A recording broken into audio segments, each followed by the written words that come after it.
이 세 가지를 함께 살펴보는 과정 중에 하나님의 성령이 우리의 마음에 감동을 주시기를 간절히 기도해 봅니다. 그러면 첫 번째 비결을 함께 볼까요? 우리가 첫 번째로 살펴볼 수 있는 비결은 바로 예수님이 성장하시는 분이셨다는 겁니다. 우리가 예수님의 유아 시대를 살펴볼 수 있는 것을 누가복음 2장 40절부터 52절에 있는 이야기들로 잡아서 함께 공부하게 되는데요. 그 중에 40절과 그리고 마지막 절인 52절은 둘의 대칭을 이루면서 예수님께서 성장하시는 아름다운 모본을 우리에게 분명하게 제시하고 있습니다. 예수님은 성장하시는 분이셨으며 예수님은 승리하시는 분이셨습니다. 오늘 우리가 이와 같이 성장과 승리를 맛보게 되기를 예수님의 이름으로 축원드립니다. 예수님의 유아 시대는 어떻게 이루어졌는지 함께 볼까요? 먼저 첫 번째로 우리가 살펴보게 되는 것은 개인적인 성장입니다. 예수님 개인이 성장하셨습니다. 누가복음 2장 40절은 이렇게 말합니다. 함께 읽어보겠습니다. 시작. 아기가 자라며 강하여지고 지혜가 충만하며 하나님의 은혜가 그의 위에 있더라. 이것은 우리가 분명하게 기억해야 할 예수님의 성장의 지표입니다. 예수님께서는 끊임없이 성장하며 자라나시는 분이셨고 그 성장하시는 과정 중에 신체적인 성장과 정신적인 성장과 영적인 성장을 두루 골고루 갖추셨던 분이셨습니다. 어느 한 곳에 치우치는 것이 아니라 모든 부분에 있어서 하나님께서는 온전한 성장을 이루셨습니다. 오늘 우리는 어떠한 삶에 치중하면서 살아가고 있나요? 학생은 자기의 지식을 채우느라고 정신없이 보내고 있고 또 노인은 자신의 건강을 챙기기 위하여 열심히 노력합니다. 혹자들은 자신의 영성을 채우겠다고 다른 것들을 외면한 채 기도와 말씀 전하는 일에 최선을 다하는 경우도 있습니다. 하지만 우리가 기억해야 할 것이 있습니다. 우리는 이 모든 것을 전인적으로 성장의 방향으로 자리 잡게 해야 한다는 것입니다. 주님께서는 이 분명한 목적을 우리한테 이룩하고자 당신의 삶을 통하여 우리에게 이것을 가르쳐 주셨습니다.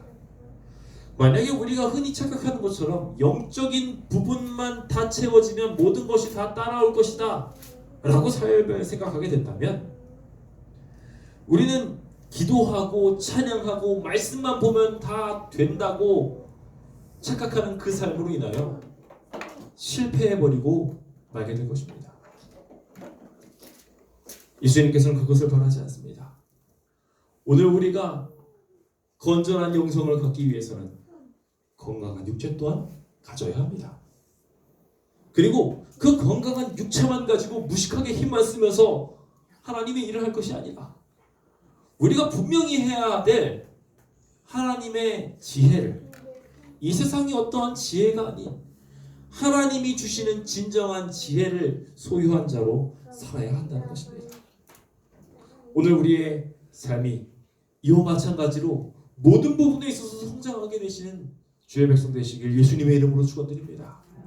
전보다 더 깊이 하나님을 이해하고 전보다 더 열심히 하나님의 일을 수행하며 전보다 더 하나님과 마음적으로 가까워지게 되는 이 모든 전인적인 일들이 우리의 삶에 이루어져야 한다는 것입니다. 사실 예수님이 처한 상황은 이 모든 것을 하기 굉장히 어려운 상황이었습니다. 예수님께서 애굽에서 자라셨을 때 이 모든 것을 수행하기 쉬웠을까요? 타지에서 살아가는 모든 과정 중에서 음식물을 가리고 건강하게 자신의 몸을 관리하며 건강한 지혜와 건강한 영성을 찾는 것은 참 쉽지 않은 일이었을 것입니다. 오늘날 우리 또한 마찬가지로 힘겹고 어려운 상황에 봉착할 수 있습니다. 하지만 그것이 우리의 삶에 핑계가 되지 않음을 분명하게 기억하시길 예수님의 이름으로 축원드립니다. 나의 삶이 모든 것으로 밀려나서 고통과 괴로움으로 밀려난다 할지라도 이 심각한 우한 폐렴 사태가 우리의 삶을 뒤로 미루고 있다 할지라도 절대로 우리의 신앙이 퇴보하지 않기로 결심하시길 예수님의 이름으로 축원드립니다. 우리가 흔들리지 않는 신앙으로 서기 위하여 주님께서는 친히 가장 연약한 육체로 오사 이 땅에서 그 모든 것들을 견디어내셨습니다. 히브리서 2장 17절 우리한테 말하면서 범사의 형제들과 같이 되심이 마땅하다라고 이야기하며 주님께서는 우리의 모든 모본이 되어 한 걸음 한 걸음 우리도 따라갈 수 있는 승리를 만들어 주셨습니다. 이것이 우리의 힘이고 우리의 믿음의 근거입니다. 예수님께서도 가셨으니 나도 갈 수 있습니다. 아멘이십니까? 오늘 우리 모두 그 믿음을 가지고 성장하게 되시길 예수님의 이름으로 축원드립니다. 두 번째로 우리가 함께 가게 될 또 하나의 성장의 지표는 단순히 나만 성장하는 것이 아니라 주변 사람들의 관계도 함께 성장해야 한다는 것입니다.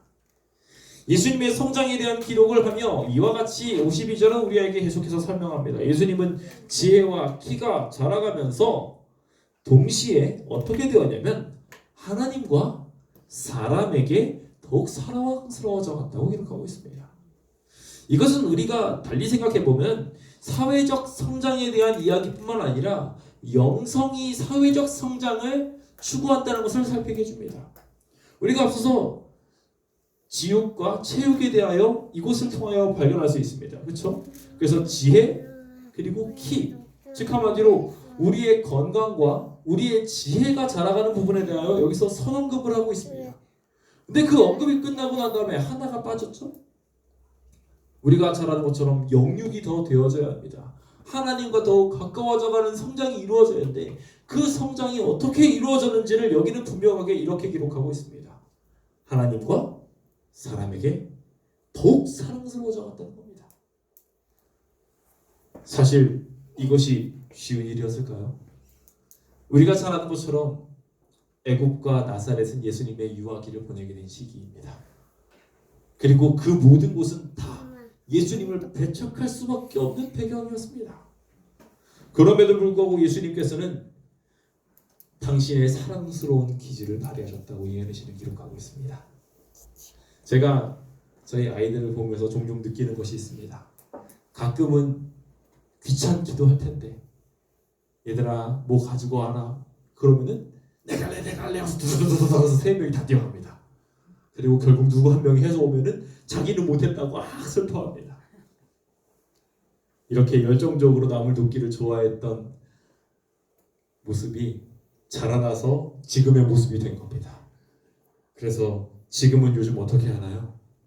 뭐 좀 했으면 좋겠습니다 하면은 눈치를 싹 봅니다. 다른 사람 없을까?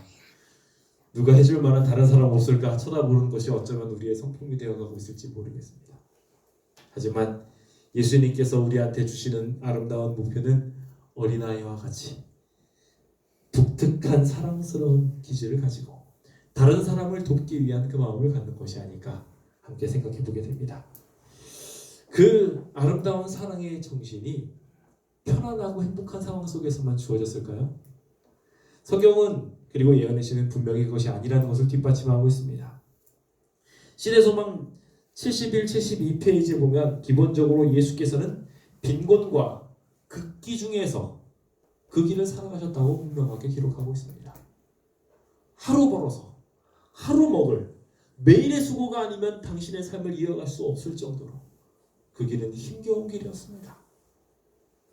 이 중에 하루 벌어 하루 사시는 분 계십니까? 오늘 내가 일을 안 가면 굶어 죽는 분 계십니까? 우리가 일 때문에 힘들어서 신앙 못해요 라고 하는 사람은 예수님께 가가지고 예수님의 삶을 볼 필요가 있습니다. 예수님께서는 그 와중에서도 당신의 관계적 성향을 발전시켜 나가셨습니다. 하나님과의 관계를 더욱 깊이 만드셨고 또한 이웃과의 관계를 더욱 깊이 하기 위하여 애쓰셨습니다. 그가 늘 가난했으나 그의 마음은 늘 가난하지 않으셨습니다.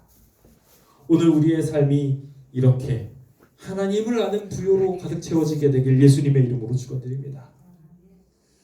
그렇다고 해서 그 관계가 다 또 원만했느냐?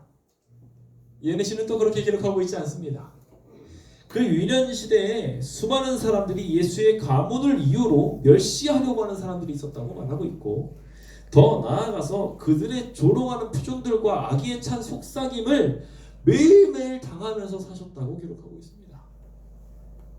예수님의 선하신 모습을 보면서 수많은 사람들이 손가락질하고 예수님의 가문을 보면서 또한 마찬가지로 그들은 입에 담을 수 없는 많은 모욕들을 실시했던 것입니다. 그럼에도 불구하고 예수님께서는 그 모든 시험 중에서 하나님과 사람에게 더욱 사랑스러워져 가는 목표를 향하여 계속해서 성장하셨던 것입니다. 나를 미워하는 사람에게 잘 보이는 것이 쉽던가요? 자기를 사랑하고 자기한테 호감을 가진 사람에게는 잘 보이기 쉽습니다. 그런데 자기를 미워하는 사람에게 딱 봐도 매일 조롱하는 그 사람에게 사랑을 드러내는 것은 쉽지 않은 일입니다. 하지만 그 길이 하나님과 사람에게 사랑받는 길이며 또한 영성을 키우는 길임을 분명하게 기억하시길 예수님의 이름으로 축원드립니다. 저희는 그 길을 위하여 그 일을 위하여 부르심을 받은 사람들입니다. 우리가 이 세상에 있는 많은 사람들에게 나아가지 않으면 어쩌면 이스라엘 백성들과 똑같은 사람이 될 수도 있습니다. 예수님 당시의 이스라엘 백성들은 담을 쳐놓고 모든 자기와 다른 사람들을 부정하다고 취급하고 그들과 사귀지 않으려고 했으며 그들과 척을 져버리고 말았습니다. 어쩌면 우리 제7일 안식일 예수 재림교인들도 우리가 가지고 있는 진리 때문에 다른 사람들과 척을 지려는 습관을 가질지 모르겠습니다. 그렇게 하려는 모든 사단의 속임수에서 이 시간 우리 모두가 해방되길 간절히 바랍니다. 주님 우리에게 진리를 주신 것은 그 소금을 가지고 섞여서 다른 사람을 이롭게 하기 위해서임을 기억합시다. 우리가 분명하게 이 사회를 향하여 들리지 않으면, 이 아름다운 빛을 비추지 않으면, 이 아름다운 성장을 드러내지 않으면 하나님께서는 이 교회에게 주어진 촛대를 다른 곳으로 옮기고 말 것입니다. 재림교회의 홈페이지 보면 두 가지 코로나에 대한 대책을 올려놓았습니다. 하나는 우리 교회 예배에 관련된 대책입니다. 모든 이웃들을 위하여 우리가 그들에게 위협이 되지 않기 위한 하나의 대책이라고 할 수 있겠죠. 근데 그것에 우리가 주목하느라고 다른 한 가지를 놓쳤습니다. 뭔지 아십니까? 다른 한 가지 정책이 있는데 그 한 가지는 헌혈운동에 동참하자는 겁니다. 이것은 우리가 분명히 제7일 안식일 예수 재림교회가 어떠한 방향을 향하여 가고자 하는지를 보여주는 일인데, 그 두 번째 이야기를 간과해버림으로 우리는 성장을 멈추고 제자리에 서려고 하는 경향들이 있습니다. 하나님께서는 재림교회에게 다른 이웃들을 안전하게 지키기 위하여 교회를 안전지대로 만들기 위한 여러 가지 교훈들도 주셨지만, 동시에 우리가 나아가서 다른 사람을 구원하기 위한 모든 적극적인 활동들을 멈추지 말라고 말씀하셨습니다. 세상 사람들은 코로나가 무서우니까 헌혈하러 가지 않습니다. 그러니까 어떻게 됩니까? 환자는 증가했는데 피는 부족한 겁니다. 점점 수많은 사람들이 대책 없이 죽어가고 있습니다. 이런 시대에 우리가 해야 할 아주 중요한 것이 있습니다. 사랑을 드러내는 것입니다. 내가 교회를 안 나오는 것이 그냥 나를 지키기 위한 일임인지, 아니면 하나님을 영광스러운 자리에 올리기 위한 그 길인지, 오늘 우리 모두 함께 성실하게 생각해 봅시다. 그것을 통하여 우리 이 자리에 있는 광명 교우들이, 하나님의 일꾼들이 개인적으로도 사회적으로도 성장하고 있음을 모든 사람들에게 증거하게 되시길 예수님의 이름으로 축원드립니다. 저는 두 번째로 우리가 함께 유아시대에서 배우게 될 한 가지 중요한 교훈을 보게 됩니다. 무엇이냐면 관심을 어디다 두느냐예요. 예수님께서 꾸준히 당신의 사역을 감당할 수 있는 분으로 성장할 수 있었던 이유는 예수님이 끊임없이 저 하늘을 바라보는 분이셨기 때문입니다. 하지만 우리는 종종 그것을 놓칠 때가 많습니다. 관심이 하나님이 아닌 이 땅의 경우가 굉장히 많아요. 여러분은 이 한 주간 무엇에 대하여 제일 많이 고민하시고 제일 많이 걱정하셨습니까? 하나님의 나라에 대한 걱정과 하나님의 나라의 확산에 대한 비전들에 대해서 고심을 하셨습니까? 아니면은 우한 폐렴에 대한 두려움과 어떻게 하면 안전하게 있을 수 있을까에 대하여 걱정하셨습니까? 오늘 우리의 관심이 어디가 있느냐는 굉장히 중요합니다. 자, 여기 41절은 그의 부모가 유월절이 됐을 때마다 가게 되는 그의 습성을 드러내고 있습니다. 항상 예수님이 아직 자라지 않아서 못 간다 할지라도 그 부모들은 해마다 유월절이 되면 분명하게 지침하고 있는 것처럼 예루살렘으로 가서 예배하는 일에 끊임없는 당신의 성실성을 보여주었습니다. 그러던 중 드디어 이제 12살이 예수님이 되셨습니다. 우리가 잘 아는 것처럼 12살이 되면은 이제 본격적으로 율법의 자녀다라고 칭하게 되는 소년기의 분기점이 됩니다. 그래서 히브리 남아들은 이때 율법의 아들이라는 칭호와 동시에 하나님의 아들이라고 불리게 되면서 모든 종교적 예식에 참여할 수 있게 되는 권한을 누리게 되었습니다.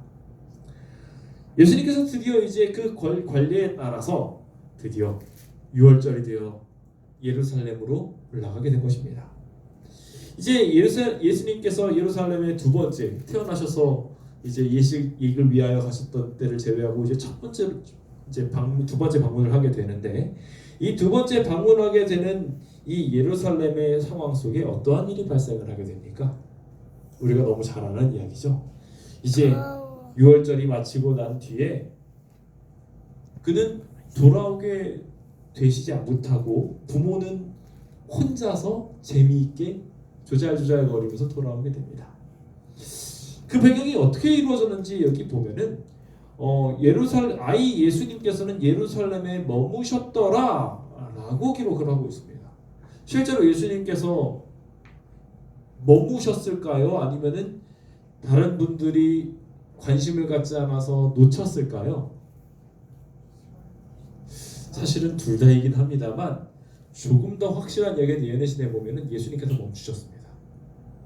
예수님께서 유월절의 광경들을 보시면서 그 모든 것들을 묵상하시느라고 그 자리에 서셨다고 예언의 시는 기록하고 있어요. 그리고 그렇게 멈춰 계신 예수님을 주의를 기울이지 않고 예수님은 그곳에서 계속 묵상을 하고 하늘과 대화를 하고 계실 때 그 변화를 눈치채지 못한 채 예수님의 부모들은 딴 데로 간 겁니다. 여기서 우리는 두 가지 분기점을 발견하게 됩니다. 이 예식의 진짜 의미에 관심을 가지고 집중하고 끝까지 바라보려고 애썼던 예수님과 또 다른 무리였던 형식적으로 예배드리기 위하여 그 자리에 왔던 사람의 특징입니다. 우리가 분명하게 알다시피 그의 부모는 해마다 유월절이 되면 그곳을 갔습니다. 나사렛에서 유월절을 지키기 위하여 예루살렘까지 가는 길 쉬웠을까요? 절대 쉬운 길 아니었을 겁니다. 하지만 그 모든 일을 성실하게 이행하는 성실한 가정이었습니다. 하지만 성실성이 신앙의 전부가 아닙니다. 신앙은 집중력이 필요합니다. 그냥 앉아있는 그 시간이 필요한 것이 아니라 하나님을 향한 집중도와 관심이 필요합니다. 백날 그 자리에 앉아있어도 그 사람에 대하여 모르는 경우들이 있습니다. 항상 함께하는 동료들이라 할지라도 그 동료가 뭘 좋아하는지 모를 수도 있습니다. 여러분들의 직장 동료가 여러분들과 함께하는 가족들이 실제로 뭘 좋아하는지 함께 매일 있어도 모를 수도 있어요. 하지만 조금 관심을 가지고 사랑하는 관계로 들어서서 서로에 대하여 알아가기 시작하면 그 오랜 기간보다도 훨씬 더 집중도 있게 그 사람에 대하여 알게 될 수 있음을 우리는 분명하게 합니다. 우리는 어떤 사람들입니까? 오늘 이 자리에 계신 모든 성도님들이 하나님을 향하여 거룩한 관심을 갖게 되길 예수님의 이름으로 축원드립니다. 그 관심을 놓치지 않게 되길, 그 눈길을 놓치지 않게 되길 예수님의 이름으로 축원드립니다. 여기 이들이 그걸 놓친 이유에 대하여 이렇게 기록하고 있습니다. 예수님을 놓친 이유는, 하나님을 놓친 이유는 부모는 이를 알지 못하고 동행 중에 있는 줄로 생각했다라고 기록하고 있습니다. 왜 그랬다고요? 그냥 단순히 수다 떠는 게 즐거워서가 아니었습니다. 그냥 단순히 어떠한 쾌락을 쫓아가서가 아니었습니다. 그것보다 더 중대한 이유가 여기 있었다고 성경은 말합니다. 이 예배에 대하여 집중할 일은 내 일이 아니라 남의 일이라고 생각합니다. 이 아이를 보고 이 아이를 지키고 이 아이와 함께 걷는 일을 내 일이라고 생각하지 않고 어떠한 아무 교회가 해야 될 일이라고 생각했다는 것입니다. 꼭 제7일 안식을 예수 재림 교인이라고 말하면서 말씀과 진리를 가진 사람들이라고 이야기하면서 이 말씀을 펼치는 일에 대하여 목사님이나 장로님이나 어떠한 특별한 직책을 가진 분들만 이 일을 수행하는 것이라고 생각하고 있지는 않으십니까? 성경을 읽고 성경에 대하여 이해하고 하나님에 대한 관심을 갖고 계속해서 성장해야 되는 것이 우리 제자들의 본분이거늘 그것을 놓쳐버리고 나는 못해라고 이야기하면 놔버리고 있지는 않은지요. 주님은 이 모든 일에 대하여 분명하게 우리에게 가르쳐주고 계십니다. 우리는 관심을 가져야 됩니다. 끊임없이 주님을 바라보아야 합니다. 끊임없이 놓치지 않고 하나님을 볼 수 있도록 주목해야 합니다. 제가 예전에 차를 타고서 어떤 모르는 길을 따라갔던 적이 있습니다. 아시다시피 저는 길치입니다. 그러다 보니까 누군가를 놓치면 큰일 납니다. 그런데 제가 그걸 따라가면서 새삼스럽게 느낀 것이 있습니다. 뭐냐면요. 앞에 사람은 저를 배려한다고 가고 있는데요.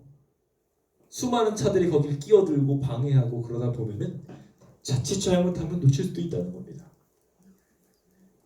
우리는 어디로 갈지 모르고 사는 사람들입니다. 그곳을 운행하면서 따라가고 있을 때 만약에 우리가 어디로 갈지 알지 못하는 상태에서 앞에 가고 있는 대장이신 예수님이 어디로 가고 있는지 우리의 관심을 잠깐 놓쳐버리게 된다면 어떻게 될까요? 모르는 그 길이 심각하게 앞과 뒤를 흩어놓으면서 모든 일정을 차질로 빚게 만들어버리고 말 것입니다. 다시 합류하기 위하여 오랜 시간을 뒤돌아가야 될 수도 있습니다.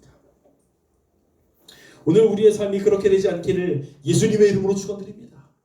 실제로 여기 있었던 이 가정은 예수님을 만나지 못함으로 말미암아 예루살렘으로 돌아가게 되었다고 기록하고 있습니다. 하룻길을 간 그는 사흘이나 지나고 난 뒤에서야 비로소 성전에서 예수님을 만나게 됩니다. 오늘 우리가 주님을 놓치게 된다면 그것보다도 훨씬 오랜 기간 동안 예수님을 더 간절히 찾아야 할 것입니다.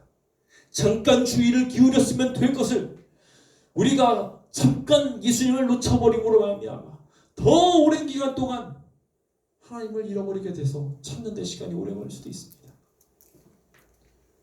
현재 우한 폐렴이라는 심각한 문제들로 인하여 모든 성도들이 잠깐 예배를 놔버릴 수도 있는 걱정되는 상황 속에 있습니다.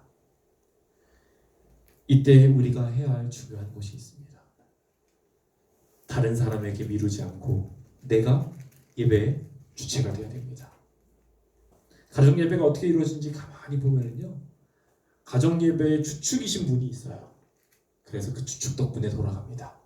근데 말입니다, 그 주축인 사람이 항상 집중하고 예배를 이끌어갈 수 있느냐? 아니더라는 거예요. 가정 예배 이렇게 진행이 되다 보면은 그래서 굉장히 중요한 관리를 해줄 사람들이 필요합니다.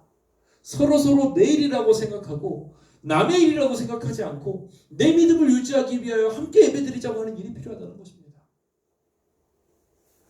성경은 우리에게 분명히 말하죠. 노아나 다니엘이나 욥 이런 사람들이 이곳에 있다 할지라도 자기의 공의로는 자기만 구원받는다고 말하고 있습니다. 오늘 우리의 신앙은 우리의 것이 되어야 합니다. 우리가 하나님을 향한 진정한 관심을 갖지 않는다면 진정한 예배는 성립되지 않게 될 수도 있습니다. 그러므로 성도 여러분, 우리의 예배를 수호하기 위하여 남에게 모든 것을 맡기기보다는 나 자신에게 하나님께서 직접 말씀하시도록 함께 기도하고 예배합시다. 예수님께서는 성전에서 만나셨을 때 무엇을 하고 계셨을까요? 그때 엄마 하고 찾고 계셨을까요? 아니었습니다. 예수님은 그 시간 동안에 선생들과 앉으셨습니다. 그리고 그들에게 듣기도 하면서 묻기도 하시면서 대화를 나눴습니다. 참 재미있는 것은요, 이것은 하나님의 뜻과 부모의 뜻을 동시에 이루는 일이었습니다. 왜 그런 줄 아십니까? 예수의 부모가 예루살렘에 올라갈 때 예수를 이스라엘의 훌륭한 교사들과 접촉하기를 원했다고 기록하고 있습니다.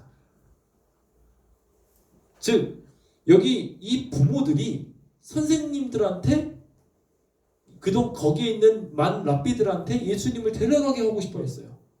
왜 그런지 그 배경이 나와 있는데, 예수님께서는 하나님의 말씀을 엄밀하게 순종하고 계셨습니다. 항상. 그런데 그 당시에 가르치시는 많은 랍비들이 성경과는 다르게 자기의 교훈들을 말하고 있었거든요. 그러다 보니까 이 사이에 마찰이 있었고, 이 마찰 가운데서 항상 그 당시에 있었던 율법 교사들이 밀리는 걸 느끼게 된 겁니다. 그러다 보니까 조금 더 저명한 율법 교사를 만나게 된다면, 조금 더 훌륭한 사람들을 만나게 된다면 어떻게 될까? 그래서 교사들과의 관계가 원만해졌으면 좋겠다라는 생각을 하고서 요셉과 마리아가 데려가게 된 것이었습니다. 예수님께서는 그곳에 가셔서 그 부모의 바람대로 선생들과 대화하기 시작하셨습니다. 이것은 동시에 하나님의 바람이기도 하셨습니다. 당신의 구원에 대한 분명한 섭리들을 그 자리에 모였던 많은 율법 교사들에게 분명하게 설명하면서 구원의 섭리가 어떻게 이루어질 것인지, 메시아의 초림이 어떻게 이루어질 것인지에 대한 이야기들을 하기 위하여 그 자리에 서셨던 것입니다. 주님께서는 당신의 어머니를 잃어버리는 심각한 상황들 속에서도 자기가 해야 될 일이 무엇인지 잃어버리지 않으셨습니다. 부모가 권면하는 것이 무엇인지 알았고, 하나님께서 그에게 무엇이라 말하기를 바라시는지를 분명하게 기억하셨습니다. 그 관심을 놓치지 않았고 그 지식을 놓치지 않았으며 끝까지 그의 삶을 걸어나가셨던 것입니다. 오늘 우리의 삶에 이러한 분명한 집중력이 있게 되길 간절히 바랍니다. 오늘 우리의 삶이 그렇게 되기 위해서 어떻게 하면 좋을까요? 먼저 우리의 관심을 조금 더 하나님께로 돌려야 될 것 같습니다. 세상의 시끄러운 기사들보다는, 주변에서 일어나고 있는 많은 일들보다는, 그 바쁜 일상 속에서 드러나고 있는 많은 복잡함보다는 단순한 하나님을 향하여 우리가 더 관심을 가져야 할 것입니다. 오늘 믿음의 주에 온전케 하시는 예수님을 바라보기로 함께 결심하게 되시길 예수님의 이름으로 축원드립니다. 주님이 우리를 구원하실 것입니다. 마지막으로 우리가 살펴보게 될 것은 예수의 유아 시대의 절정 중에 하나인 예수님의 이야기입니다. 모든 예수님의 유아기 중에서 예수님이 말씀하신 걸 기록한 건 여기밖에 없습니다. 예수님이 사복음서 최초로 당신의 하시는 말씀을 딱 기록해 놓은 게 있습니다. 그게 여기 등장합니다. 성경에 처음으로 하신 예수님의 말씀입니다. 뭐라고 말씀하셨는지 아시죠? 자, 붉은 글씨입니다. 내가 내 아버지 집에 있어야 될 줄을 알지 못하셨나이까. 예수님은요, 당신의 목소리를 통하여 이 자리에 계신 모든 성도들에게 오늘 우리가 어디에 있어야 되는지 알려주셨습니다. 혼란이 있을 때, 고통이 있을 때, 괴로움이 있을 때 오늘 우리가 서야 할 곳이 어디인지 분명하게 알려주십니다. 그리스도인은 그래서 우리가 어디 서야 될지를 분명하게 알아야 합니다. 성전을 향하고 성전에 있고자 하는 간절함이 더욱더 강해야 되는 것이 그리스도인입니다. 예수님을 바라고 소망하는 것이야말로 우리 그리스도인의 좌우명인 것입니다. 하늘을 사랑하는 일이 오늘 우리의 모든 광명교우들에게 있게 되길 예수님의 이름으로 축원드립니다. 모든 이들이 근심하고 있을 때 예수님은 자기가 어디에 있어야 할지를 아셨기 때문에 불안해하지 않으셨습니다. 오늘 우리 삶이 이렇게 항상 흔들림 없는 삶으로 점철되기 위해서 우리는 예수님과 같이 마음을 항상 주님의 집에 두는 아름다운 기적이 우리의 삶에 이루어져야 할 것입니다. 다니엘이 사자굴의 위협 속에서도 늘 예루살렘을 바라보며 왔을 때 그에게 진정한 평안이 이르렀듯이 오늘 우리의 삶에도 마찬가지로 진정한 평안을 위하여 가져야 할, 소망해야 할 곳이 있음을 기억해야 합니다. 세상이 우리를 무너뜨려서 혹 이 예배를 드리지 못하게 무너뜨릴 때면 우리는 어디를 바라보아야겠습니까? 혹 이번에 우한폐렴 사태로 우리가 함께 예배 드리지 못하게 된다면 우리는 어느 방향을 보고서 기도해야 하겠습니까? 다니엘은 어떻게 했습니까? 예수님은 이 심각한 상황 속에 어디를 향하셨습니까? 우리 모두 기억합시다. 그래서 성전을 바라보시는 주의 백성 되시길 예수님의 이름으로 축원드립니다. 주님은 그렇게 하시면서 말씀대로 사셨고 순종의 길을 걸으셨습니다. 오늘 우리 또한 그렇게 걸어야 하겠습니다. 자기의 위치가 어딘지를 분명하게 알아야 그 길을 걸을 수 있습니다. 성도 여러분, 이제 함께 그렇게 우리의 믿음이 마땅히 향해야 할 곳을 향하며 함께 걷게 되기를 간절히 바랍니다. 저는 이제 말씀을 마무리 지으면서 오늘 우리가 했던 말씀에 대한 세 가지를 다시 한번 되짚어보고자 합니다. 우리는 하나님의 백성으로서 늘 푸름을 유지하기 위하여 세 가지를 지켜야 합니다. 첫 번째는 성장입니다. 주님을 향하여 끊임없는 개인적이고 사회적인 성장을 꿈꾸게 되시길 예수님의 이름으로 축원드립니다. 두 번째로 시선입니다. 우리는 끊임없이 저 하늘을 바라볼 수 있도록 관심을 주님께 끊임없이 두도록 주님을 놓치지 않을 수 있도록 그 지속적인 관심을 유지해야 할 것입니다. 함께 그렇게 주님을 향한 시선 놓치지 않기를 예수님의 이름으로 축원드립니다. 마지막으로 우리의 모습이 있는 곳을 분명하게 할 수 있게 되기를 간절히 바랍니다. 내가 어디에 있든지 성전을 향하게 되는 것입니다.